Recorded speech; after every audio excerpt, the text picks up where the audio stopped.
concealed. Okay. Now this one's always fun because me always doing product development, people might see like currently I'm running a compensator on my carry Glock 19. Mm-hmm.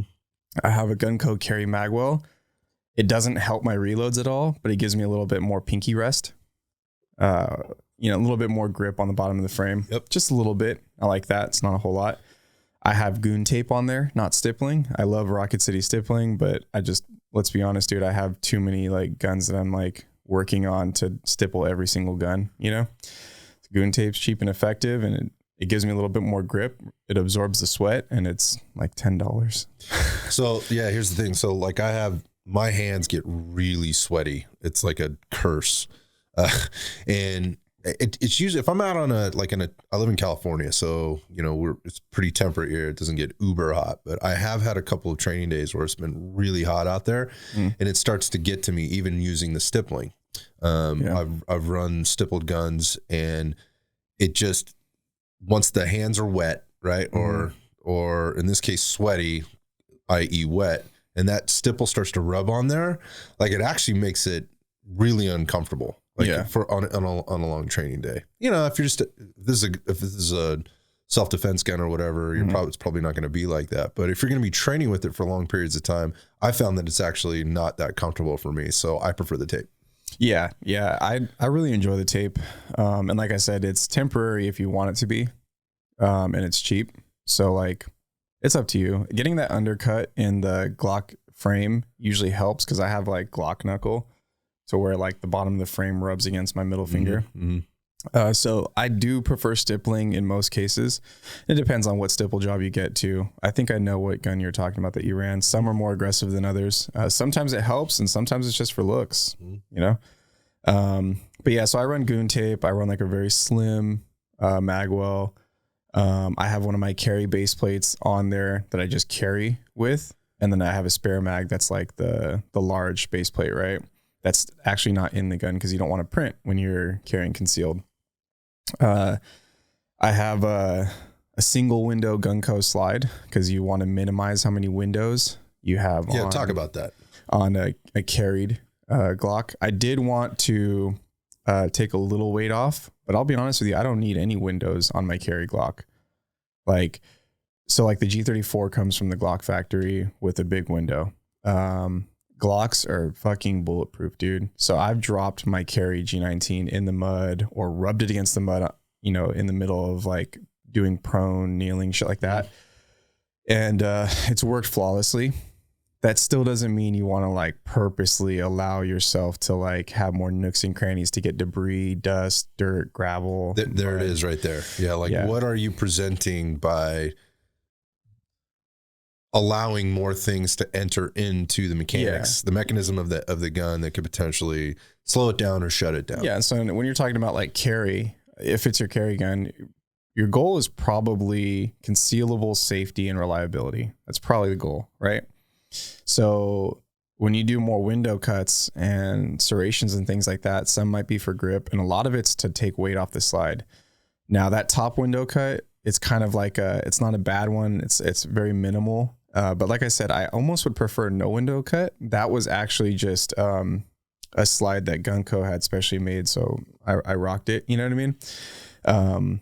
But like Gunco makes 3 window slides, and I have that on my combat belt G17, which we'll talk about later. That's a little bit more forgiving. But I prefer no windows if I can help it. It helps with taking weight off the slide, but it also, like I said, it allows mud and debris and sand, and the gun's not airtight, so like shit's gonna get in there either way. Yeah. But you still want to minimize that, right?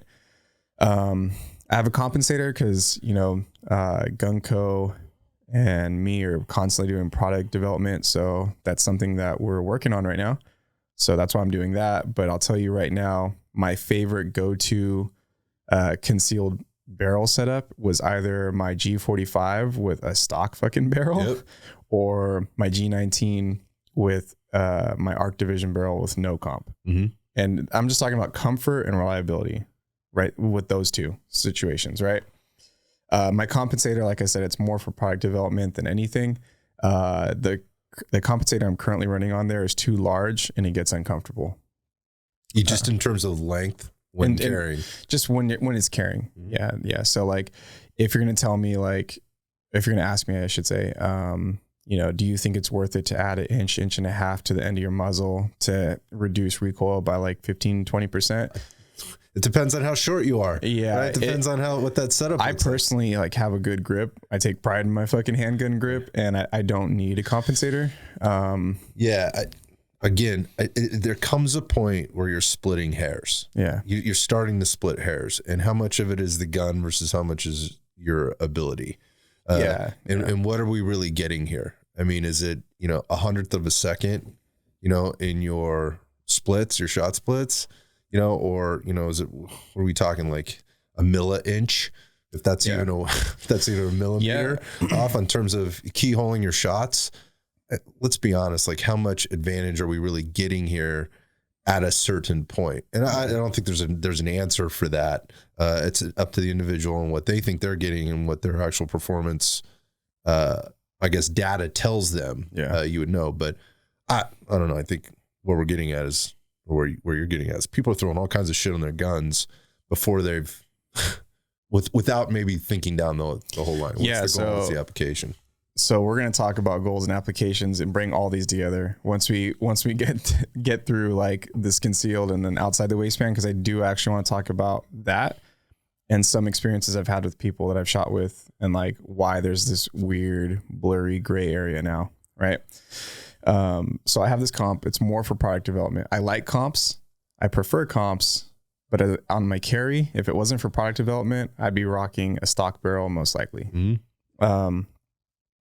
My trigger, I use my own trigger shoe and a stock Glock internals for my carry 19. I love my trigger, dude. Like so I'm going to like help and hurt my trigger right now. So in terms of selling it, it definitely makes a difference. Every trigger that I've ever shot, like my trigger shoe on somebody's gun, like the travel is shorter and the break is cleaner with my trigger shoe. I love it. It's always worked really well for me. And I would suggest, you know, if anybody wants to increase their performance with either follow-up shot speed because it's shorter travel, or just the fact that you get a more positive wall, like a more like carrot crack, as they like say in the trigger world, wall. I'd say that performance-wise, there's no doubt about it. Like your touch, feedback, all of that, the trigger helps. But I also think people should stick with the factory Glock trigger if they can get away with it. If we're talking carry. If they can get away with it, what I mean by get away with it is that my friend runs like a Gen 4 G19 and I absolutely fucking hate his trigger. But that's just one Glock out of so many that I'm totally fine. That's an important point. They're not all the same. Correct. And I think you prefer on your G17. I love my stock trigger. Yeah. And I love it. I had a stock trigger on my G17 and don't get me wrong, maybe I didn't know as much about triggers then as I do now, but it didn't bother me at all. I've shot plenty of 19s with a stock trigger, Gen 3 and Gen 5, and it's just fine. So I say in terms of reliability, I've never seen a Glock trigger, a factory one, fail. And just for the sake of data, I'm going to say this, and this isn't throwing any companies under the bus. I love Apex tactical triggers. That's the trigger assembly that I run inside of my G17. So the internals. The internals, I run that with my shoe because I prefer my trigger shoe. That's why I made it. You know what I mean? But weird. Yeah. But I ran nothing but Apex triggers on every Glock I've ever had over the last few years. But after like 25, 30,000 rounds on my G17 before I made my current trigger shoe, like the safety just whole ass came out in the middle of shooting it. Fell apart. Yeah. But I mean, come on, dude. Like it lasted 25 to 30,000 rounds ish of me only pushing that gun. It wasn't on my carry gun. It was on my combat belt gun that I'm just always trying to burn shit down with. Like that's no knock on Apex tactical. They make a great trigger, but my point in saying that is that's my go-to trigger assembly. And I still wouldn't suggest to put that on your carry gun because it straight blew, like the spring just blew out in my finger. Right. The stock Glock triggers just hold up. Yeah. So they just hold up. I've never seen one fail, dude. One of my shotguns, the all olive one with the stippling, that gun was actually like a 15-year-old Gen 3 G17 still running. That was a police trade-in. And I shot it before I turned it into the shop Glock. And dude, the trigger didn't feel like amazing, but the thing ran just fine. Other than it feeling slick and worn down, like it ran just fine. So the reason why I bring that up is because if you're carrying a gun, like honestly, dude, and if we're talking just Glocks here, stock trigger. If you're carrying like an M&P, I don't know, those triggers are kind of shitty. But just from what I know, Jake runs like a Beretta 92 or M9. Those things I think are great stock as is. Maybe just like a red dot, but like I think those things are outstanding as is. Yeah, but to your point, every trigger is different. Like even from the manufacturer. So even every Glock 17 trigger is going to feel a little bit different, or could feel a little bit different. Maybe it's not fair to say it will, but it could, because it's an individual trigger. It's you never know what you're going to get. Yeah. And so I'll talk about this a little bit more in a minute, but with that being said, like there's going to be people who are closer to how I don't know. I feel like I'm in the middle. There's going to be people who are like, fuck it. If you're trained well, you can use whatever the fuck we put in your hand, which is true. But also there's going to be the people that are like, I want every advantage I can possibly get. Why not upgrade if I can? Which is also true. There's nothing wrong with either of those things. Yeah. Right. So as far as concealed, I run like an extended mag release, but it's like hardly extended. It's just like a little bit more than the factory one. It's a Vickers, I think. Like I said, stock trigger assembly inside, but because I have the compensator, I had to use 5 different recoil springs. Now, who's to say that somebody who's less well-read than me or experienced gets a compensator because they see everybody like me and all my friends running compensators, and no one really told them like, hey man, I fucking had to embarrass myself for 4 different recoil springs before I found the right poundage and spring rate. So like for the gun, for the ammo you're shooting, for the application, so all of those things. The ammo matters. I always run 115 or 124 when I'm shooting at the range. Pretty much always. That's all I ever run. I get the same ammo. So if that's the case, then I had like a 13, 14, 15, 16 pound and the stock spring. I had 5 different springs. And after running 4 different ones, including the stock one, I finally got to the spring that works well with my particular comp, because every comp is different with my barrel length. And the windows, excuse me, right? And slide. The fact that I have a Trijicon SRO red dot, which changes where the weight is on the slide with one window, and with 115, 124 grain ammo, right? So like all these things apply and they all play a role. Do I want your average person ever to think about that? Fuck no. Like I want to figure this out so they don't have to think about it. But even then, like I like compensators, but I still don't drive people to compensators on their carry gun because of that. Because why am I going to tell them this should work? This is what I use, but like I can't really fully confidently tell them, because who knows if they're cheap with their ammo? Who knows if they get like too nice ammo that's like 147 grain and they only shoot fucking hollow points? Who knows if like that person can even use a comp? That's actually a really good point. Like training, I mean, probably a discussion for another time, but okay, so that's your range ammo, but what's your home defense ammo or your carry That's ammo? A good discussion. Right. And have you shot with it to this is probably going to hurt. This is probably going to hurt like my reputation a little bit. I don't know, but I tend to agree with what I think Garanthem said. If you're going to train at the range all the time with whatever ammo, shoot whatever ammo you train with. That's pretty common, right? So law enforcement uses like the same hollow points that they would carry, right? With the ammo crisis and everything going on, and let's just fucking basic finances. Right. Who wants to shoot fucking $2 federal Hydra shock every time they're at the range? You shoot with fucking Kyle, you dump 1,000 rounds in one day.